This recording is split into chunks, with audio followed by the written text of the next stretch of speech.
Halo sahabat Pena Katolik, jangan lupa like, comment, and subscribe ya channel YouTube Pena Katolik. Terima kasih. Inilah Injil Suci menurut Yohanes. Dimuliakanlah Tuhan.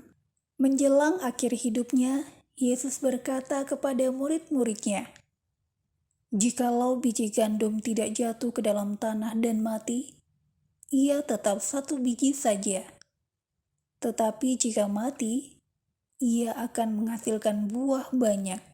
Barang siapa mencintai nyawanya, ia akan kehilangan nyawanya. Tetapi barang siapa tidak mencintai nyawanya di dunia ini, ia akan memeliharanya untuk hidup yang kekal. Barang siapa melayani aku, ia harus mengikuti aku. Dan di mana aku berada, di situ pun pelayanku akan berada.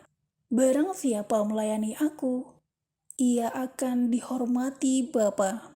Demikianlah sabda Tuhan. Terpujilah Kristus. Hari ini kita memperingati Santo Laurentius, seorang diakon dan martir. Laurentius adalah pelayan setia Paus Sixtus II, abad ketiga. Tugasnya adalah mengelola harta benda gereja untuk dibagikan kepada kaum fakir miskin. Ketika Paus Sixtus dipenjara oleh penguasa Roma, Laurentius juga menemaninya. Namun, ketika penguasa Roma ingin merebut harta kekayaan gereja yang dikelolanya, Laurentius segera membagi-bagikannya kepada fakir miskin. Penguasa Roma itu marah. Laurentius dibakar hidup-hidup dan wafat sebagai martir. Kemartiran Laurentius menjadi benih subur bagi pertumbuhan iman umat pada waktu itu. Kesaksian hidup Laurentius dan banyak martir lainnya dalam gereja kita membenarkan pesan Yesus dalam Injil hari ini. Jikalau biji gandum tidak jatuh ke dalam tanah dan mati, tetapi ia tetap satu biji saja. Tetapi jika ia mati, ia akan menghasilkan buah banyak.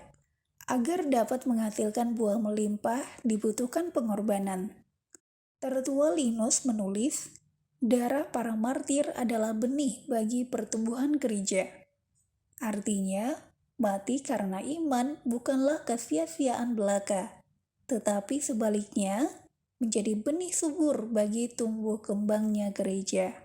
Yesus mengingatkan kita bahwa ada biji gandum yang tetap sebiji dan tidak menghasilkan buah, dan ada biji gandum yang menghasilkan banyak buah. Namun, untuk bisa berbuah berlimpah dibutuhkan pengorbanan dan bahkan mati. Siapakah yang siap menjadi biji gandum yang jatuh ke dalam tanah dan hancur, tetapi bertumbuh dan menghasilkan buah yang berlimpah? Jika biji gandum tidak jatuh ke dalam tanah dan mati, ia tetap satu biji saja.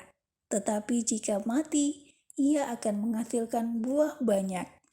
Imaji tentang biji gandum tentunya berlaku untuk Santo Laurentius, seorang diakon gereja awal yang dibunuh sebagai martir Kristus pada masa pengejaran Kaisar Valerian pada tahun 258 Masehi.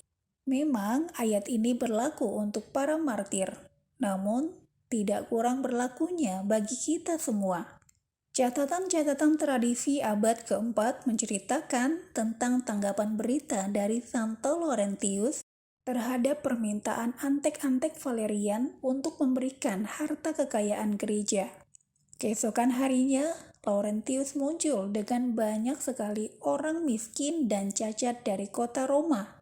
Semua yang dilayani oleh diakon Laurentius. Di hadapan para pejabat kekaisaran, Laurentius menyatakan, "Inilah harta kekayaan gereja."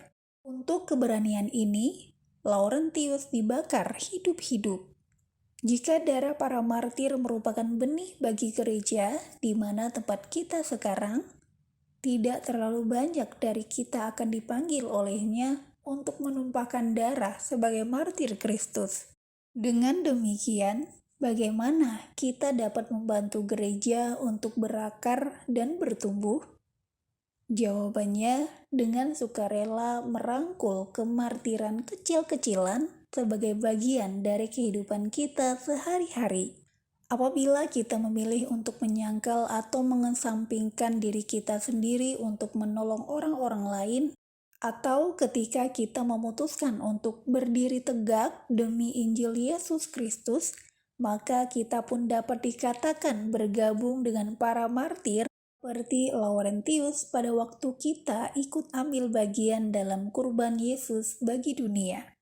Kita sungguh dapat berbuah bagi kerajaan Allah.